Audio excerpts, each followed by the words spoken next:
Сезон 1. Открытие. Расширенная версия. Алексей, влиятельный миллионер и владелец крупной инвестиционной компании, привык контролировать каждую деталь своей жизни.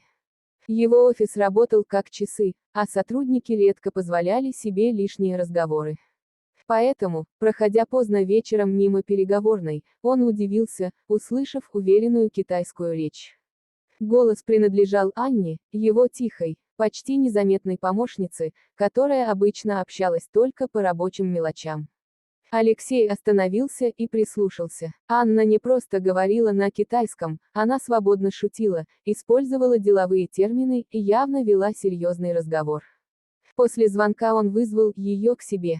Смущенная, Анна призналась, что несколько лет жила и училась в Шанхае, работала переводчиком и сопровождала международные сделки, но после личных обстоятельств решила начать все с нуля и не афишировать свое прошлое. В это же время компания Алексея готовилась к сложной встрече с китайскими инвесторами, от которой зависело будущее крупного проекта.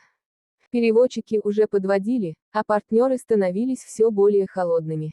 После недолгих раздумий Алексей неожиданно для всех предлагает Анне поехать с ним на переговоры. Для нее это шанс вернуться в мир, от которого она когда-то отказалась, а для него – риск довериться человеку, которого он, как оказалось, совсем не знал. Сезон 2. Испытание. Расширенная версия. Переговоры с китайскими инвесторами проходили в роскошном зале отеля, но атмосфера была напряженной.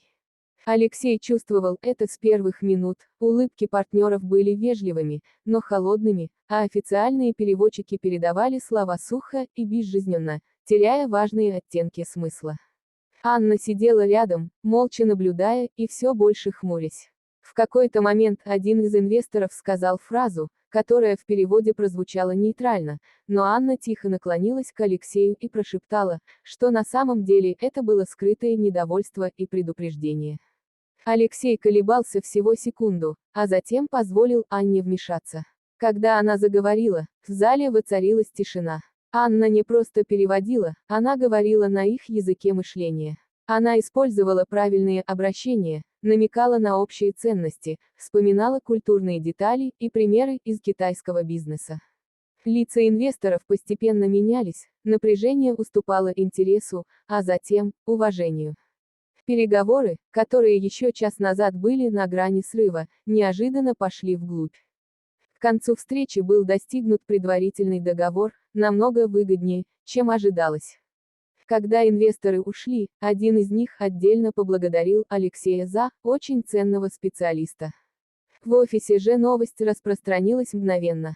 Коллеги смотрели на Анну уже другими глазами, а Алексей впервые задумался, сколько еще скрытых возможностей может быть рядом, если научиться замечать их вовремя. Сезон 3. Конфликт. Расширенная версия.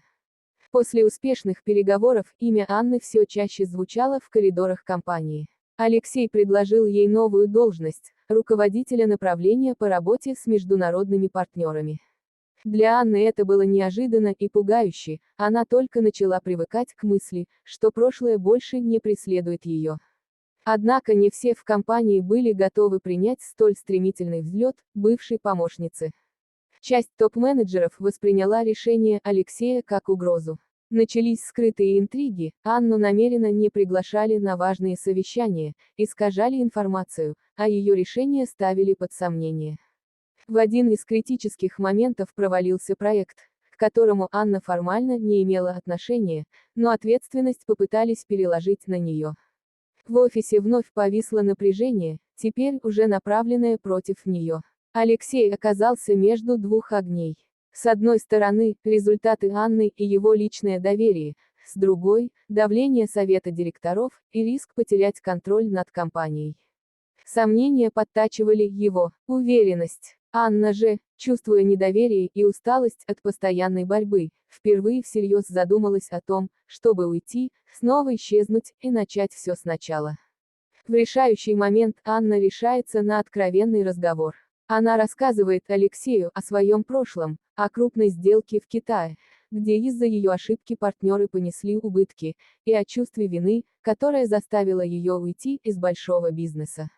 Этот разговор становится переломным, теперь на кону не только карьера Анны, но и будущее всей компании. Сезон 4, прорыв, расширенная версия. Алексей принимает решение довериться Анне до конца. Несмотря на сопротивление совета директоров, он дает ей полный контроль над подготовкой новой международной сделки, самой рискованной и масштабной за всю историю компании. Для Анны это не просто проект, а шанс закрыть старую рану и доказать прежде всего самой себе, что прошлые ошибки не определяют будущее. Анна собирает новую команду, делая ставку не на статус, а на реальные навыки. Она лично ведет переговоры с китайскими партнерами, выстраивая отношения шаг за шагом, с уважением к культуре и менталитету. Когда конкуренты пытаются сорвать сделку, распространяя слухи и давление через связи, Анна предугадывает их действия и меняет стратегию в последний момент. В день финальных переговоров напряжение достигает предела. Совет директоров готовится к худшему, но Анна уверенно ведет разговор, превращая спорные условия в точки роста для обеих сторон. В итоге подписывается контракт, который не только приносит компании рекордную прибыль, но и открывает выход на азиатский рынок. После сделки Алексей публично объявляет Анну партнером компании. История о «тихой помощнице», ставшей ключевой фигурой крупного бизнеса, разлетается по деловым медиа. Для Анны это не просто успех, это завершение пути от бегства к принятию себя и начало новой главы, где ее голос больше никогда не останется незамеченным.